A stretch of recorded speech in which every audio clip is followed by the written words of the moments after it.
So you want to know what covenant communities are?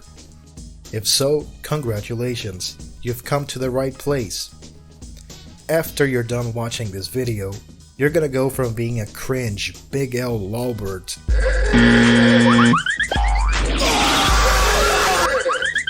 to a based hop-up-hilt Giga-Chad.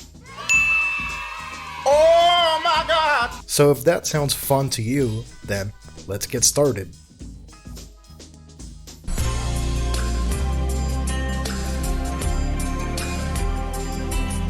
So to the 100% of you who are watching this and have no idea what the fuck I'm talking about, let me explain. See this man? His name is Hans Hermann Hoppe. This man is an anarcho-capitalist, economist, philosopher, and political theorist. He is most famous for such bangers as saying mean things about homosexuals, believing that monarchy gives you more freedom than democracy, and explaining why a libertarian society needs to physically remove non-libertarians. Pretty based, TBH.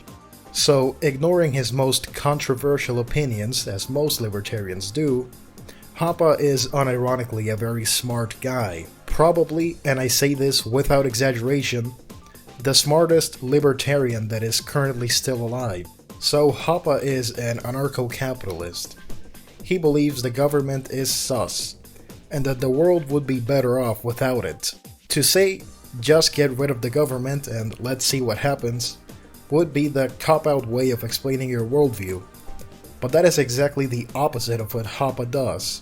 Hoppe actually explains how he envisions a world without a government, how he believes people will naturally organize themselves. That's more than what the average so-called anarchist can say, am I right? So why did I have to explain all of that? Well, because the idea of covenant communities comes from Hans Hermann Hoppe. It's important that you understand that this idea is coming from the perspective of someone who envisions a world without a government, and someone who understands private property. And yeah, if you want to really understand covenant communities, you have to understand private property.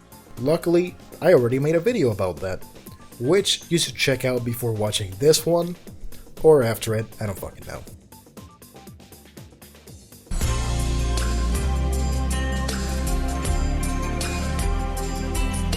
Hey, so now we're actually talking about the thing the video is about. Covenant communities are the way that Hans Hermann Hoppe envisions a stateless world would organize itself. They are essentially small, decentralized, gated micronations that don't have a government and are entirely voluntary. They can come in many shapes and sizes and can be anything from a small rural village to a neighborhood within a small town, or even just a full-blown big city. Ultimately, they can be as big or as small as they want, as there's nothing stopping them from being whatever size they want. The way Hans Hermann Hoppe envisions the world is, you would essentially have literally hundreds, if not thousands, of these small micro-communities, scattered across the entire world. But how do they work exactly? How can you have an organized society without a government keeping it all together? Well, that's where the infamous physical removal comes in. See, despite what some band kids from Reddit might tell you, Everybody do the gender band! Trans rights! Trans rights! Trans rights! physical removal doesn't actually have anything to do with helicopters. Although the helicopter memes are pretty funny. Physical removal is just another way of saying ostracism. Hoppe even said so himself in this video. In your book, you discussed that in a free libertarian society, communists would have to be physically removed, right? This became a meme.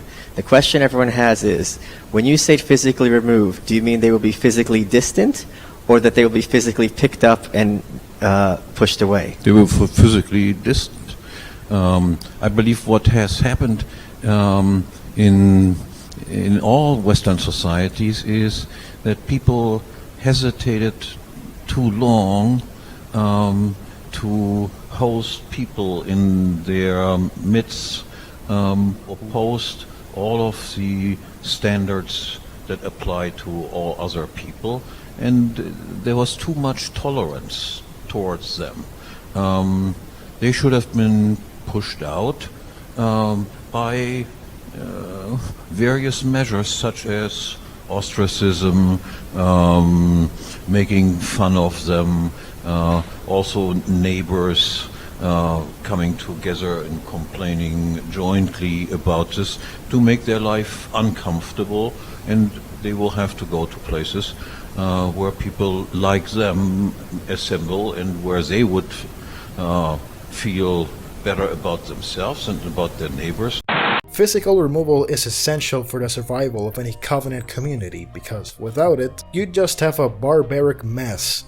Physical removal is how a Covenant community maintains inner peace. By excluding bad actors and people who don't respect the Covenant's values and culture, they can have a functioning society. If you want to join one of these communities, you'll have to meet the expectations of the people living within them, because they're all going to be working together to carefully vet who they let in. In other words, everyone from the landlords to the business owners will all come to an agreement as to which kind of people they want living with them.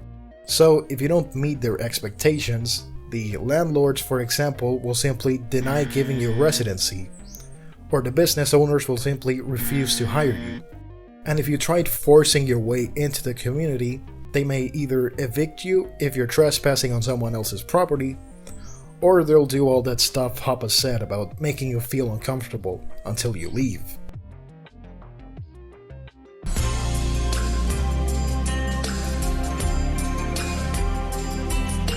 So aside from basically doing the IRL version of canceling someone, one other way for Covenant communities to maintain order without a government would be to have something similar to the police, but a lot less cringe. Have people whose job it is to simply stop aggression if they see it happening. They would be less like the police that we know and hate today, and more like private security guards at a club. So instead of shooting your dog and then shooting you while you're asleep, all they'd really do is escort you out of someone's property, or escort you out of the community entirely. And obviously these private police wouldn't be paid for with your stolen tax money. They'd be paid by whatever property owner decided it was necessary to have that extra security, or even by the community itself, if they all voluntarily agree to it. There's also the whole concept of private courts and private military, but that's a whole other topic for a different video.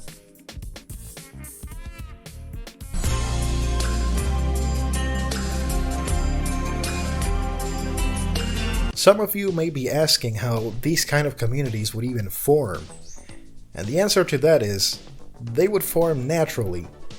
So let's say that statism is removed from our world tomorrow. Let's say governments don't exist anymore and you're able to move freely throughout the world. You now have two choices.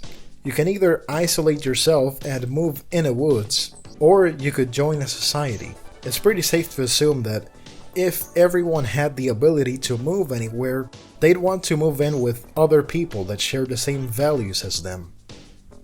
So for example, if you're a very religious person, like a hardcore Catholic, and you had the ability to move into a society that is made up entirely of hardcore Catholics, why wouldn't you do it? You can live comfortably knowing your neighbor isn't trying to kill you, and your children won't be exposed to the degeneracy of the modern Western life. On the contrary, if you're an enlightened Reddit atheist and can't stand the idea of living next to an ultra-religious household, you may want to move into a Covenant community that is made up entirely of high IQ atheists such as yourself. You'll be able to walk around with your fedora and your t-shirt that says, "Thank God I'm an atheist," and no one would judge you. And finally, if you don't care about homogeneity, you may also just move into a community that has very little to no rules. One thing you can be certain of is that there will most likely always be a place where you can move to. If the free market demands it, then it shall exist. If the free market demands a covenant for gay, furry, trans atheists, then it will probably exist. And if the free market demands a covenant for Roman Catholic trads, then that too shall probably exist.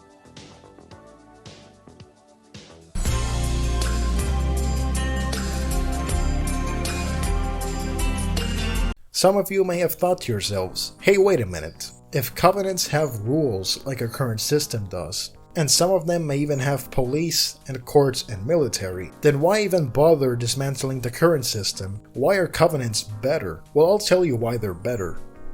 The first and arguably most important reason is that covenants are voluntary. That is to say, with a covenant, you have to voluntarily agree to the terms of service of living in a covenant. And of course, if you don't want to agree to them, you can always just live by yourself in a woods, like I mentioned earlier. This is very different from our current system that we live in today because no matter how much you disapprove of your government, you have no other choice but to live under it.